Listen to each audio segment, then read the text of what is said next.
Sen umuman qilolmaysan. Qiz bolaning ishi emas bu. Bu ayollarga xos emas. Qo'lingdan keladigan ish qilsang-chi.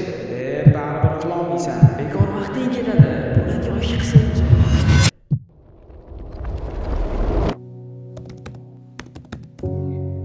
Ba'zan insonni eng ko'p to'xtatadigan narsa bu yo'lning qiyinligi emas, balki unga qayta-qayta aytilgan cheklovlardir.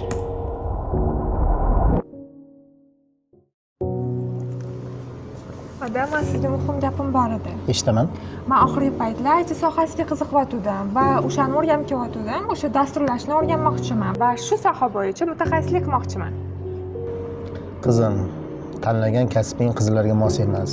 Ko'rsan, uyimizga mehmonlar juda ko'p kelyapti, seni so'rab. Yaqinda turmush kuzatamiz. O'zingga qizlarga xos kasb tanlagan.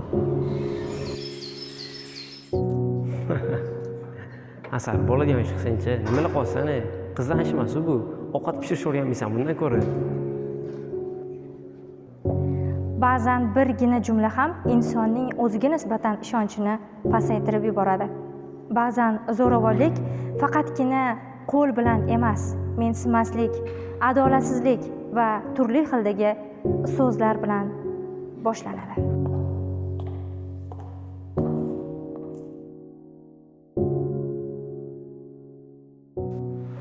Bugungi yangi O'zbekistonda gender tenglik davlat siyosati darajasiga ko'tarilgan. Yurtboshimizning ushbu fikrlari so'zimiz isbotidir. Mana shunday o'ta muhim va dolzarb vazifalarni amalga oshirish uchun O'zbekiston Respublikasi Oliy Majlis Senatida yangi qo'mita xotin-qizlar va gender tenglik masalasi bo'yicha qo'mita tuzishni taklif etaman.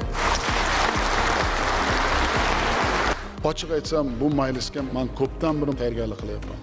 Agar O'zbekistonda ayollarga munosabatni o'zgartirmasak, haqiqiy bizga o'zimizni tariximizga, o'zimizni mana shu buyuk millatimizga munosib ishlar, onani ayolda e'zozlamas ekan biz ertangi kunimiz farovon bo'lmaydi. Biz hammaga o'rnak bo'lishimiz kerak. Ayollarni qo'llab-quvvatlash jamiyat taraqqiyotining asosiy omillaridandir. Har bir ayol shuni bilsinki, uni jimgina zulmga chidashga hech kim majbur qila olmaydi. Har bir bola xabardor bo'lsin, davlat uni himoya qilishga majbur. Ayol bo'lish bu faqatgina bir rol emas, bu bir vaqtning o'zida mehribon ona, oqila turmush o'rtog'i, jamiyatda esa yetuk shaxs bo'la olishdir. Yetuk, salohiyatli va bilimli ayol kelajagi buyuk davlatni qura oladi va aynan yuksak jamiyat uchun muhim rol o'ynaydi. Adam, sizga muhim gapim bor edi. Eshitaman. Oxirgi paytlar IT sohasiga qiziqayotgandim va dasturlashni o'rganmoqchiman va shu soha bo'yicha mutaxassislik qilmoqchiman. Qizim, agar sen shu kasbni tanlagan bo'lsang, men seni doim qo'llab-quvvatlayman.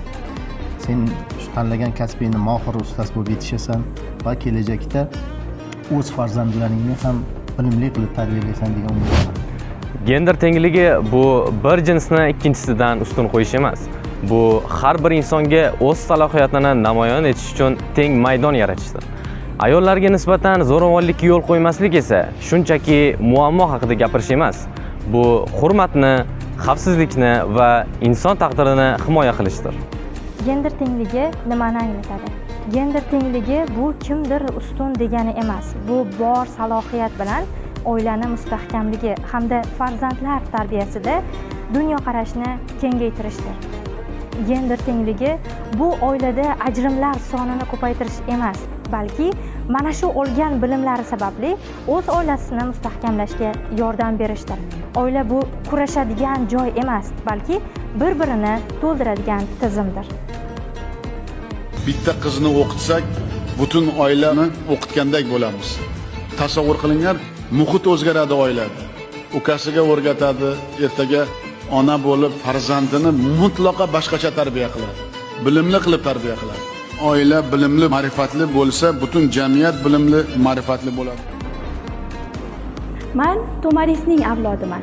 Men Bibixonim izidan kelayotgan avlodman. Sky is not limit, dream big. Gender tenglik ajrimlarga sabab bo'la olmaydi. Ajrashishlarning asosiy sababi bunda ikkita yoshni bir-birini tushunmasligi, bir-biriga bo'lgan behurmatlik va yana bir qator sabablar bo'lishi mumkin.